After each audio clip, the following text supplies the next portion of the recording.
If you're experiencing issues with Account Sync on your Nintendo Switch, follow these steps to disable the sync feature. This guide will help you navigate the settings to resolve the problem. Step 1. Access System Settings. Navigate to the home screen of your Nintendo Switch and select the System Settings icon, which looks like a gear. This will open the Settings menu where you can adjust various options for your console. Step 2. Select Users. Scroll down the left sidebar and select Users. Here, you will see a list of all user accounts linked to your Nintendo Switch. Choose the account that you want to modify.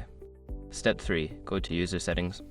Once you've selected the user account, scroll down and select User Settings. This section contains options related to your user profile and account management. Step 4. Disable Account Sync. In the User Settings menu, look for the option related to Account Sync or linking. Depending on your version, it may be labeled as Linked Nintendo Account or Account Sync. Toggle this option off to disable the sync feature for the selected user.